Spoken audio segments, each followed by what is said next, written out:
오늘 우리가 읽었던 본문 말씀은 세례 요한과 관련된 말씀입니다.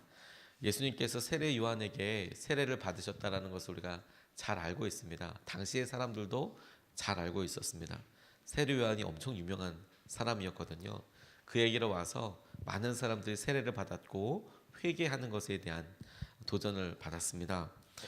세례 요한이 주님의 길을 예비하는 그런 사명을 잘 감당했고 또 그와 주님과의 사이에 약간의 시간이 겹쳐져서 사역하게 되는 순간이 있었습니다.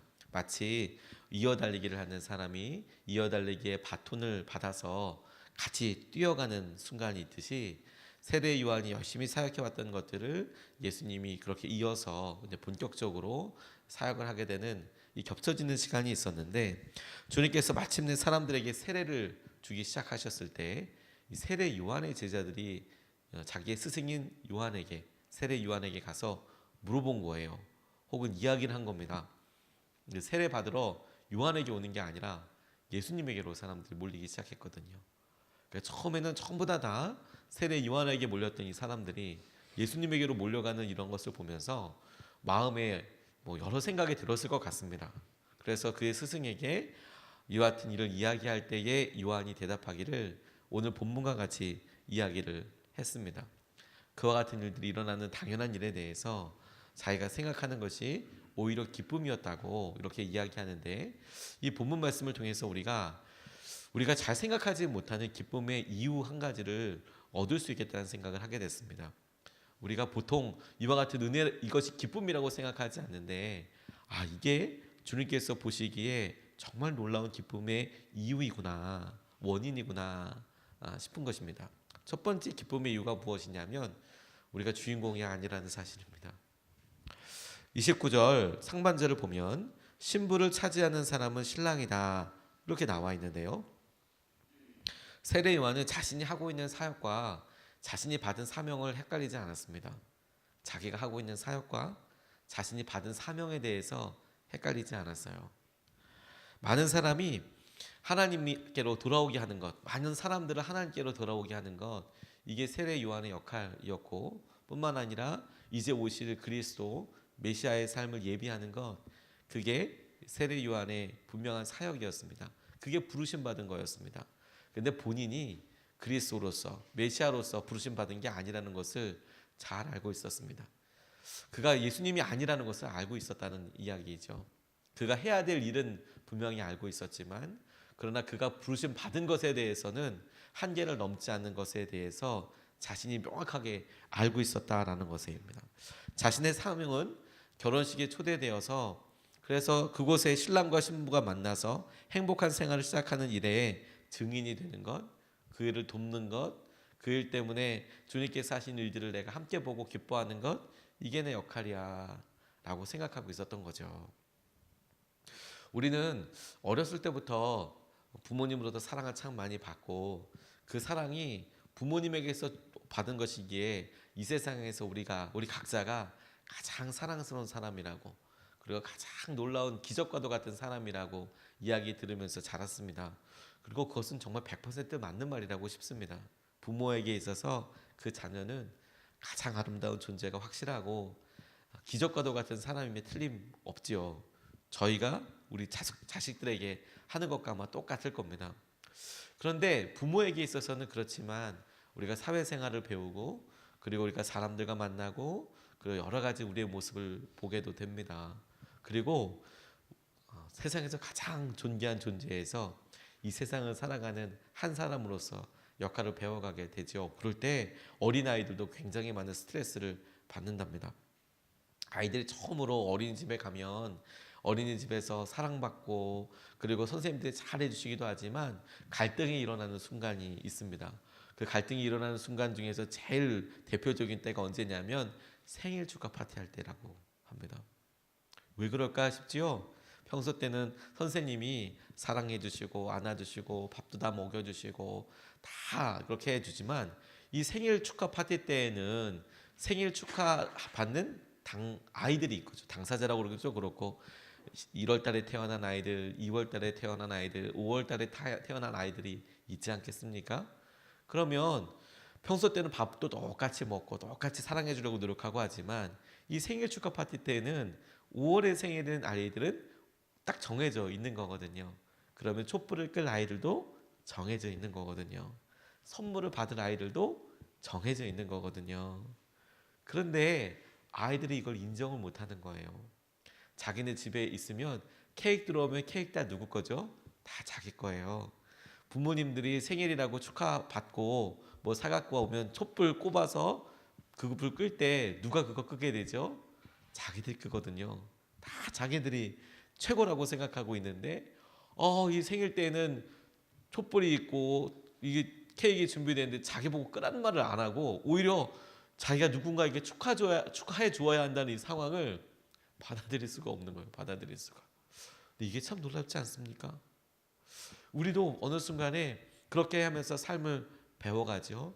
우리 서로가 각자 다 소중하고 우리 각자가 정말 사랑받는 존재임에 틀림없고 이런 확신을 갖고 있는 것과 동시에 우리가 만난 우리 앞에 있는 이 사람도 정말 소중한 사람이고 나만큼 중요한 사람이고 그리고 때로는 내가 주인공이듯 그 사람이 주인공인 것을 닮아갑니다.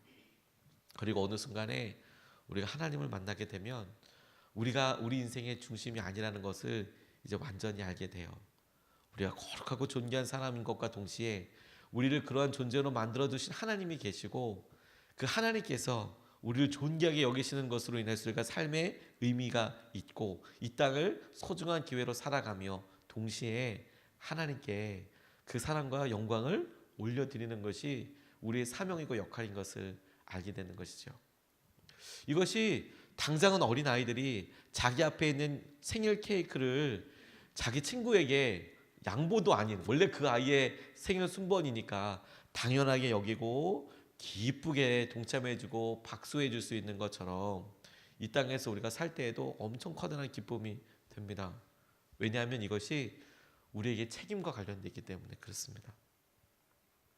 우리가 다 할 수 있다고 생각할 때에는 다 기쁘지만 점점 해도 안 되는 게 있다는 것을 어려서부터 알게 되죠. 아이들이 학교 들어가서 공부해도 잘하는 과목이 있고 재밌는 과목이 있고 또 노력해야 되는 과목이 있고 어려운 과목도 있거든요. 우리가 그냥 열심히 하면 돼라고 이야기하지만 점점 이게 또 명확하게 드러나기도 하고 또 용케도 그걸 넘어가는 아이들도 있습니다. 근데 시간이 많이 드는 그런 사람들도 있고요. 그러면서 알아요. 내가 다 잘하는 건 아니고 내가 못하는 것도 있고 그리고 내가 심지어 안 되는 것도 있는 거구나. 그걸 점점 더 알아가게 되죠. 그래서 자연스럽게 이것이 고통스럽고 어렵고 힘들고 하게 되는 상황에서 우리가 배워가요. 그리고 어느 순간에 우리가 책임져야 될 때가 되면 다 책임질 수 없다는 것도 알게 됩니다. 그리고 그것 때문에 어려워하고 힘들어해요. 그런데 하나님께서 문득 우리에게 알려주시죠. 우리가 이 모든 일을 다 하라고 부르심받은 게 아니라 모든 사람을 다 똑같이 대하라고 대한 것이 아니라 우리에게 주신 사명대로 우리에게 소중한 사람들과 우리가 만나는 사람들과 그런 사람들에게 최선을 다해서 사랑하고 붙잡도록 우리를 불러주시고 우리를 이끌어 주신 거니까 책임 때문에 우리가 더 견딜 수 없는 일들에서 힘들어하지 않고 우리가 주님을 예비하는 길로 부르심 받은 거죠. 주님께서 함께 하시는 길로 우리가 부르심 받은 것이죠. 이 삶의 목적을 깨닫게 되는 것이죠. 티보라는 필리핀 선교사의 자녀로 태어난 운동선수가 있습니다. 우리나라에서는 조금 낯설기도 하지만 미국에서는 미식축구라는 게 엄청 유명하거든요. 미국에서는 제일 유명한 스포츠입니다. 그런데 필리핀 선교사로 자라서 어렸을 때에는 홈스쿨링을 했던 이 티보라는 청년이 대학을 들어가게 되고 혼자서 혹은 몇몇이서 아마추어 클럽에서 연습해왔던 게 아니라 이제 대학에서 열심히 하게 되고 그래서 이 미식축구를 하는데 다른 사람들보다 처음부터 탁월하게 잘했던 것은 아니고 점점 어떤 두각을 일으키기 쉬는데 특별한 어떤 행동들을 했어요. 그게 뭐냐면 기도하는 거예요. 기도하는 거.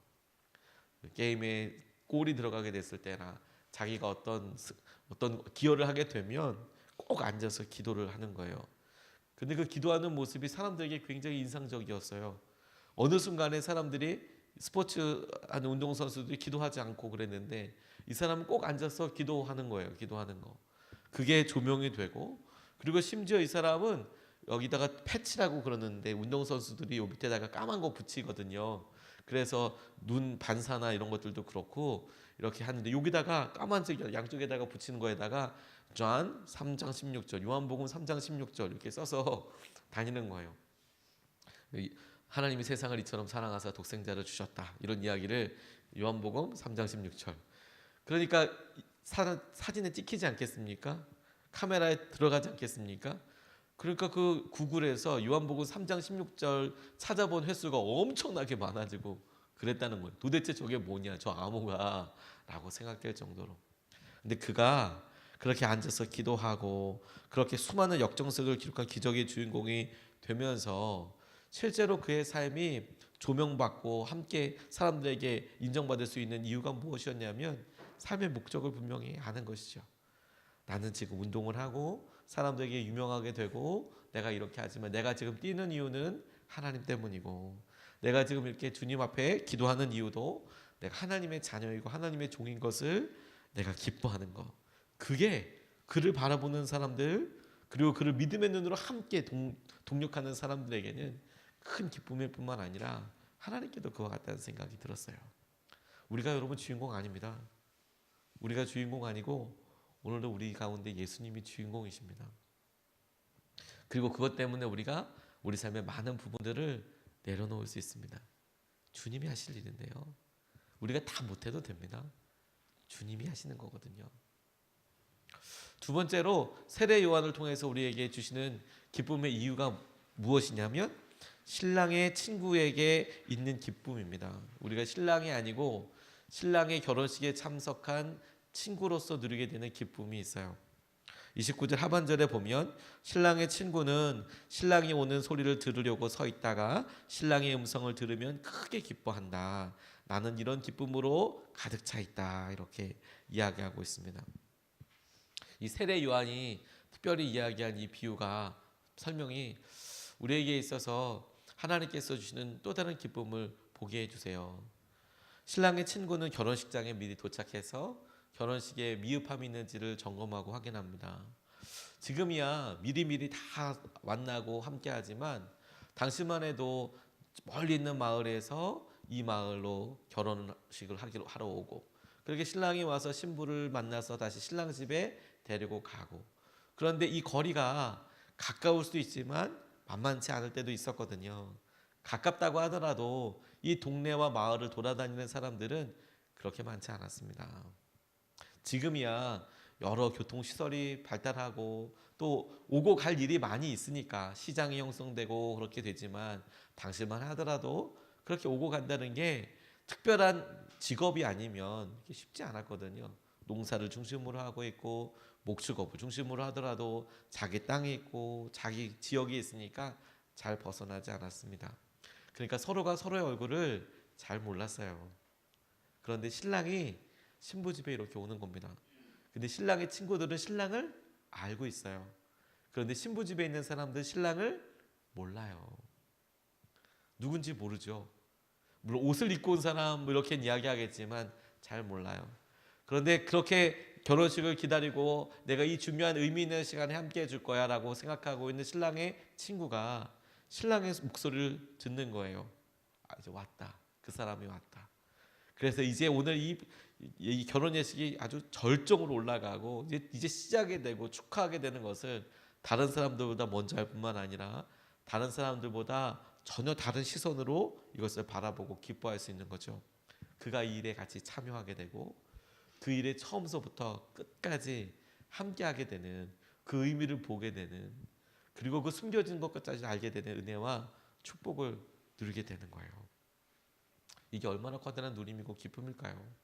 주님께서 세례 요한을 통해서 우리에게 보여주시는 것이 우리가 그렇게 하나님께서 하시는 은혜와 하나님께서 하시는 말씀을 우리가 동력하게 되고 보게 된다는 것입니다. 제가 목회자가 돼서 감사한 것 중에 하나가 뭐냐면 성도님들의 삶을 함께 할 수 있다는 거예요. 그가 왜 감사하냐면 기도 요청을 해보시고 또 어려운 순간에 같이 신방을 해보고 교제하다 보면 그 마음에 깊은 시름과 오래된 기도 제목들을 알려주시고 함께하게 되거든요. 그러면 제가 이렇게 듣을 때도 너무 하나님 이런 일이 있군요. 이렇게 이분이 살아오셨군요. 그래서 같이 기도하게 되고 어떨 때에는 하나님 이런 오랜 기도 제목이 하나님 어떻게 이게 응답이 될 수 있을까요? 하지만 정말 간절한 마음으로 같이 기도하거든요. 근데 그러다 보면 정말 주님께서 기가 막히게 삶을 바꿔주세요. 저희가 할 수 있는 일은 다만 이런 모든 일들의 은혜가 임하기를 놓고 기도하고 그저 기다리는 거죠. 기회가 오기를, 하나님께서 열어주시는 순간이 오기를 기다리는 것뿐이지만 신실하신 하나님께서는 기가 막히게 그 사람의 삶에 개입하셔서 기회를 주세요. 열어주세요. 바꿔주세요. 그래서 보면 신기할 정도로 그 일이 넘어서 있게 되고 해결되어 있게 되고 혹은 전혀 다른 관점으로 우리가 바라보고 기도하게 되는 수준까지 나아가게 되더라고요. 근데 제가 그런 옆에서 함께 보면서 그 기쁨이 엄청 크다는 것을 알게 됐습니다. 제가 제 마음의 기도와 제 마음의 소원이 이루어지는 것도 너무 큰 기쁨이지만 옆에서 함께하고 함께 기도했던 사람이 그렇게 기도하고 응답이 되는 것을 통해서 하나님이 놀라우시구나. 하나님 진짜 우리 기도를 다 들으시는구나. 그 사람에게 일어난 처음과 그 사람에게 있었던 그 기회와 그 기회로 인해서 변하게 되었던 위기처럼 보였던 순간과 그리고 그 이후에 그게 어떻게 축복이 되었는지를 보면서 와, 우리 스스로도 놀랐지만 그 사람을 바라보면서 하나님 얼마나 위대하신가, 하나님 얼마나 놀라우신가, 그것을 바라보는 기쁨이 엄청나다는 것을 알게 됐어요. 엄청나다는 거. 여러분 그거 아세요? 섬길 때 우리가 같이 사람들과 함께할 때 주시는 기쁨이 있어요. 우리가 우리 삶에 우리에게 주어진 기도와 그 기도에 대한 응답과 우리가 소원이라고 이야기하는 것이 이루어지는 것을 통해서만 기쁨을 이루게 된다면 평생 몇 번의 기쁨을 누리게 될까요? 분명히 그런 순간들이 있겠지만 아마 우리가 원하는 것만큼은 아닐 겁니다. 왜냐하면 우리는 날마다 원하는 게 있고 매번마다 매 순간마다 원하는 게 바뀌거든요. 그래서 그것대로 이루어지는 것만이 기쁨이라고 한다면 아마 숫자가 분명히 제한되어 있을 거예요. 우리가 원하는 것만큼밖에 안 될 테니까. 그런데 여러분 주님께서 우리를 이 땅에서 사실 때에 그렇게 우리가 원하는, 우리가 욕망하고 우리가 바라는 수준의 만큼의 기쁨을 허락하신 게 아니라 우리가 교회에서나 가정에서나 우리가 부모님에게서나 함께하는 것을 통해 보고 알고 함께하면서 증인이 되면서 같이 기뻐하게 하신 은혜를 주셨어요. 그리고 하나님과도 그런 기쁨을 주셨어요. 저희 아이들이 어리지만 제게 어떤 기쁨의 순간이 있을 때마다 참 기뻐해 줍니다. 아빠가 이번에 어떤 일을 하게 됐어. 기뻐해요. 그게 무슨 의미인지도 모르고 기뻐해요. 야, 우리 이번에 어떻게 하게 된다. 기뻐해요. 저도 우리 아이들에게, 물론 저는 살아봐서 그걸 알지만 뭐가 됐어요. 기쁩니다. 근데 걔가 기뻐하는 거랑 제가 기뻐하는 게 다를 거예요. 그게 됐다고 기뻐하는 게 아니라 그 일을 통해서 아이가 잘하게 될 것, 성숙하게 될 걸 가지고 저는 기뻐요. 아유, 그래. 그게 너한테 도움이 됐으면 좋겠다. 그래, 기쁘다. 같이 함께하면서 기쁨이 훨씬 더 놀랍게 은혜로 이렇게 드려지게 되는 것이죠. 하나님이 그 일에 우리를 증인으로 삼아 주셨어요. 열방 가운데 행하시는 주님의 일과 우리 주위에 우리 성도들에게, 우리 사랑하는 사람들에게 행하시는 일을 우리가 함께 보고 기뻐하는 것이죠. 그게 신랑의 친구에게 있는 기쁨이에요. 그분에게 있는 그 기쁨이 우리가 그것을 지켜보면서 오는 기쁨이 되는 것이죠. 스테판 헤렉이라는 분이 홀랜드 오퍼스라는 영화를 만들었는데 참 재밌는 그런 영화입니다. 음악 선생이었던 홀랜드라는 그런 음악 선생님이 처음에는 한 4년 정도만 일하려고 갔다가 떠나지를 못하고 평생 30년을 음악 선생님으로 있는 거예요. 그런데 아이들이 음악 과목에 대해서 그렇게 충실하지 않았습니다. 우리나라도 그런 면이 조금 있지만 입시 과목이 아니잖아요. 근데 반드시 해야 되는 과목이긴 하지만 딱히 그렇게 재밌지 않은 거예요. 왜냐하면 이게 시간이 많이 들거든요. 클라리넷을 한번 하려 하더라도 그냥 30분만 배우면 뚝딱뚝딱 한 노래가 되는 게 아니고 진짜 오래 연습해야지 소리도 나고 막 그렇게 되거든요. 그러니까 안 좋아라는 거예요. 그런데 그런 녀석 모습을 보면서 정말 진심으로 노력하고 아이들을 돕고 하다가 결국에 이 사람이 은퇴할 때가 됐어요. 이 홀랜드의 꿈은 평생 교향곡을 하나 쓰는 거였거든요. 근데 교향곡 쓸 시간이 어디 있습니까? 애들 직장 생활하듯 자기는 음악 교사로서 애를 돌보고 어려운 사람들 이렇게 보다 보니까 아무것도 못하죠. 뭐. 근데 은퇴할 시기가 됐는데 이 은퇴할 시점에 축하 기념 잔치를 이 제자들이 만들어 줘요. 자기에게 도움을 받았던 그리고 자기를 속게나 썩였던 이런 제자들이 다 와서 그 자리를 빛내주는데 맨 마지막 시간에 자기에게 클라리넷을 배웠던 여학생 하나가 거트루드 랭이라는 여학생 하나가 이제는 커서 주지사가 되어 있는 거예요. 주지사가 당시에는 어렸지만 주지사가 되어 있는데 이 퇴임식 축하 자리에서 이렇게 축하 연설을 해줘요. 선생님은 교향곡 작곡을 통해서 유명해지고 싶으셨습니다. 그러나 선생님은 우리들에게나 유명하실 뿐입니다. 그러나 선생님, 우리가 바로 선생님의 교향곡입니다. 우리가 선생님이 쓰신 작품의 음표입니다. 선생님이 우리를 작곡하셨어요. 글렌 홀랜드 선생님, 주위를 돌아보세요. 모두 다 선생님께 영향을 받은 제자들입니다. 선생님 덕분에 모두 훌륭히 성장했지요. 이젠 선생님께 돌려드려야 할 때입니다. 지휘봉을 잡아주시겠습니까? 선생님이 작곡하신 아메리칸 심포니를 직접 지휘해 주시겠습니까? 이렇게 이야기하는데 이분이 작곡한 그 노래를 그 졸업했던 여러 졸업생들이 다 연습해서 그날 같이 합주하는 장면으로 끝납니다. 우리가 누군가의 삶에 함께 한다는 것, 그리고 그 삶에 함께해서 같이 기쁨을 누릴 수 있습니다. 우리가 하나님의 일에 동참한다는 것, 우리가 하나님의 기쁨에 같이 동참할 수 있습니다. 그리고 이것이 우리가 나중에 하나님 나라에 가게 됐을 때 후회 없이 두려움 없이 하나님이 하시는 일에 동참하게 될 것입니다. 그리고 이것을 우리가 이 땅에서 같이 누리는 거예요. 그래서 오늘의 우리의 기쁨의 이유를 우리에게 뭔가 소원이 이루어지고 하는 수준이 아니라 하나님께서 하시는 일에 따라서 오늘 우리가 주인공 아니고 주님이 주인공이시고 오늘 주님께서 하시는 일에 따라서 우리 같이 기쁨을 찾고 이것이 우리 삶의 한계를 넘어서게 하시는 은혜와 축복이 되시기를 주님의 이름으로 축복합니다. 오늘 두 가지 말씀을 같이 나눴는데 첫 번째는 우리가 주인공 아니어서 우리에게 책임 없고 주님이 주신 은혜와 마음을 함께 누리는 자리로 우리가 부르심 받았다는 것. 두 번째, 신랑의 친구의 기쁨이 우리에게 기쁨이어서 주님이 하시는 일에 우리 같이 기뻐하고 우리 주위에 하시는 사람들 일에 같이 기뻐해서 주님께서 하신 은혜를 함께 누릴 수 있도록 우리가 같이 오늘 붙잡고 기도했으면 좋겠습니다. 두 번 나눠서 기도하는데 첫 번째 기도 제목은